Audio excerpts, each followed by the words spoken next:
आज हम महाकवि कालिदास प्रणीत अभिज्ञान शाकुंतलम के पंचम अंक की ओर प्रवेश कर रहे हैं।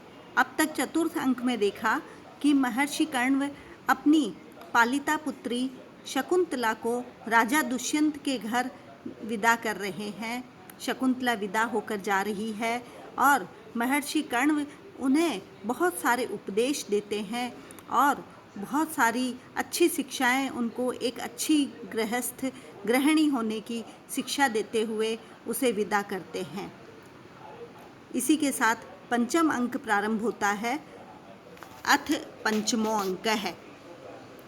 पंचम अंक में आसन पर बैठे हुए राजा और विदूषक का प्रवेश दिखाया जाता है। तभी विदूषक कान लगाकर कोई आती हुई ध्वनि को सुनते हुए कहता है कि संगीतशाला से कोई ध्वनि आ रही है।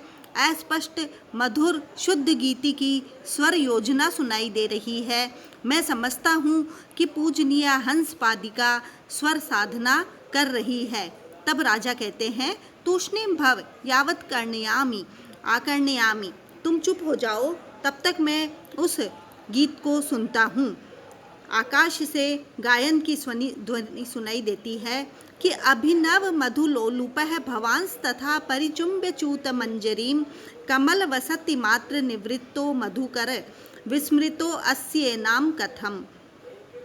कि हे मधुकर, हे भंवरे, अभिनव मधुलोलुपः, अभिनव नूतन मधु पुष्प रस के लिए लोलुप लालायित होने वाले भगवान आप जो है च्यूत मंजरीम आम्र की मंजरी को तथा उसी प्रकार से परिचुम्ब्य चुंबन करके रसास्वादन करके कमल वसति मात्र निवृत्ता है, कमल पर रहने मात्र से ही निवृत्त होने वाले अर्थात संतुष्ट होकर के एनाम कथम विस्मृता है, ऐसी इसको किस प्रकार से भूल गए हो।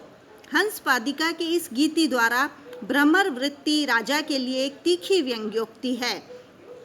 हंस पादिका राजा की एक रानी का नाम है जो एक बार ही उपभोक्ता होने के बाद उपेक्षित कर दी गई। ठीक उसी प्रकार जैसे शकुंतला को एक बार उपभोग कर राजा उसे भूल गया था। अतः यहाँ च्यूत पंजरी पद हंस पादिका और शकुंतला दोनों की ओर संकेत करता है। इसी प्रकार प्रस्तुत पद्य में कमल शब्द भी राजा की पटराज्ञी और महारानी वसुमती का संकेत करता है। वसति मात्र रहने से निवृष्ट है, संतुष्ट होकर हंस पादिका और शकुंतला दोनों के लिए है, क्योंकि राजा दोनों को ही भूल गया है। इस प्रकार इस श्लोक के अर्थ गांभीर्य के साथ साथ उच्च कोटि का नाटकीय कौशल भी यहाँ पर दिखाया जाता है। राजा के चरित्र की दृष्टि से भी ये बहुत महत्वपूर्ण पद है। कवि ने यहाँ शकुंतला की स्मृति दिलाने के लिए, शाप के प्रभाव को दिखाने के लिए इस श्लोक को लिखा है। भाषा और भाव सौंदर्य बहुत सुंदर है, उस दृष्टि से यह उत्तम श्लोक है। हंस पादिका राजा की एक उपेक्षित रानी है और वह इसे उसी प्रकार भूल गया जैसे शकुंतला को, और पुनः अपने अंतःपुर की रानियों में निमग्न हो जाता है। इस और यहाँ पर इंगित किया गया है। तो उत्तम कोटि का यह श्लोक महाकवि कालिदास की काव्य शैली को इंगित करता है। तभी राजा आत्मगतम अपने मन में विचार करते हैं। गीत के अर्थ को जान करके, सुन करके प्रियजन के वियोग के बिना भी उनको कुछ उदासीनता, खिन्नता अनुभव हो रही है, क्योंकि रम्याणि वीक्ष्य मधुरांश निशम्य शब्दान पर्युत्सुको भवति यत् सुखितोपि जंतुः तच्चेतसा स्मरति नून अबोधपूर्वं भावस्थिराणि जननांतर सौहृदानि। यहाँ कहा गया है कि रम्याणि वीक्ष्य, रमणीय पदार्थों को देख करके, ऐसे मनोहर वस्तुओं को देख करके, मधुरान शब्दान निशम्य और मधुर शब्दों को निशम्य सुन करके, सुखितः अपि जनतः, सुखी प्रसन्न चित्त मनुष्य भी, जो पर्युत्सुकः भवति, जो उत्कंठा से लालायित हो जाता है, और जननांतर सौहृदानि, पूर्व जन्म के प्रेम व्यवहार को अबोध पूर्वम, ठीक ठीक जाने बिना ही चेतसा स्मरसि, अपने मन में स्मरति विचार करता है, स्मरण करता है। कि गीत के अर्थ को समझ करके सहसा उत्कंठित हुआ राजा सोचने लगता है कि रमणीय वस्तुओं को देखकर या मधुर शब्दों को सुनकर विप्र प्रिय वियोग आदि की चिंताओं से रहित सर्वथा प्रसन्न चित्त मनुष्य भी यदि उत्कंठित या खिन्न हो उठता है तो निश्चय ही मनुष्य अपने संस्कार रूप में स्थित अपने पूर्व जन्म में किए गए प्रेम व्यवहारों को बिना ठीक ठाक समझे हुए भी मन में स्मरण कर रहा है। यदि प्रत्यक्षतः मनुष्य को किसी वियोग आदि कारण के न होते हुए भी खिन्नता अनुभव होने लगती है तो उसे समझ जाना चाहिए कि वह पूर्व जन्म के व्यवहारों को मन में स्मरण कर रहा है और इसीलिए वह विक्षुब्ध और दुखी सा है। स्मृति चिन्ह कारणों से वह बहुत अधिक पर्याकुल हो जाता है।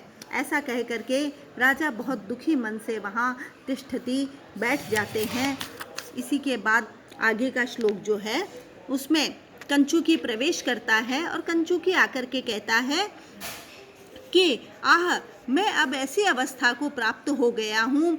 आचार्य इति अवहितेन मया गृहीता या वेत्र यष्टिर अवरोध गृहेषु राज्ञः काले गते बहुतिथे मम सैव जाता प्रस्थान विक्लव गतेर अवलंबनार्था।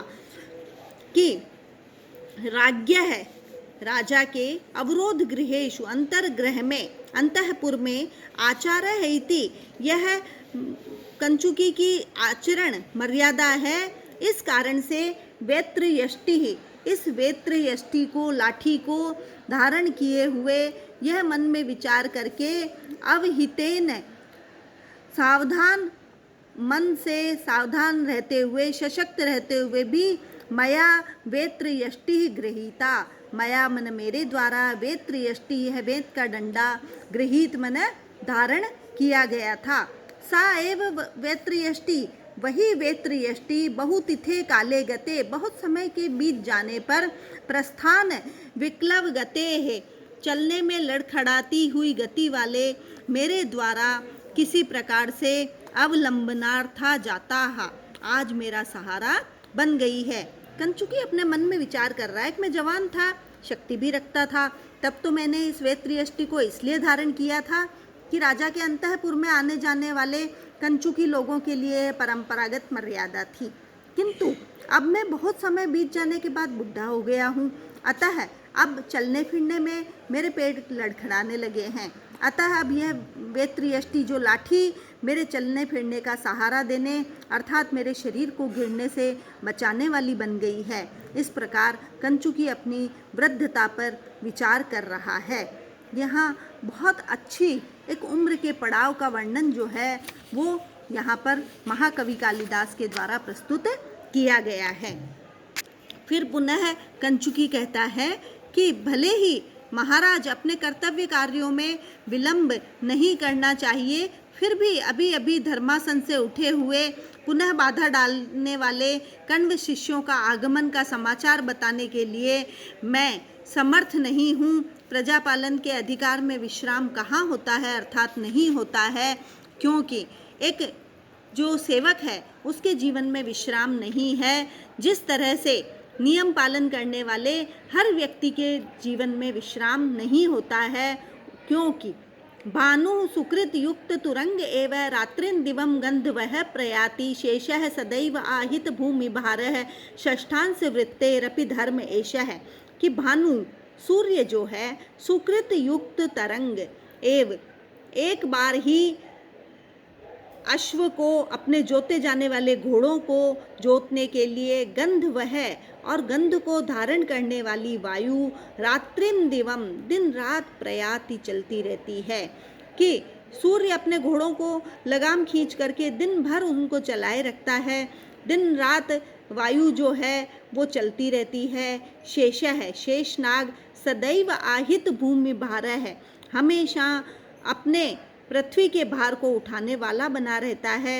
षष्ठांश वृत्ते है और अपनी उपज के षष्ठ भाग को निर्वाह करने वाला राजा भी धर्म एष है, उसका भी यही कर्तव्य होता है कि जो निरंतर प्रवाहमान रहते हैं। कंचुकी सोचता है कि राजा को कण्व शिष्यों के आगमन की सूचना भी देनी है और राजा के विश्राम में बाधा भी न पड़े, तब भी कुछ अनुचित न होगा, क्योंकि प्रजा पालन के भार को ग्रहण करने वाले राजा को विश्राम की चिंता न करके प्रजा रक्षण करना ही प्रमुख कर्तव्य होता है।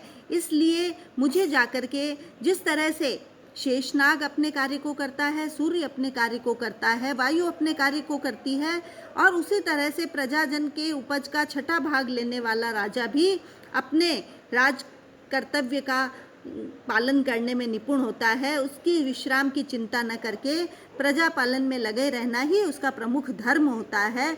इसलिए मुझे बिना विचारे राजा को कण्व शिष्यों के आगमन की सूचना दे देनी चाहिए। धन्यवाद।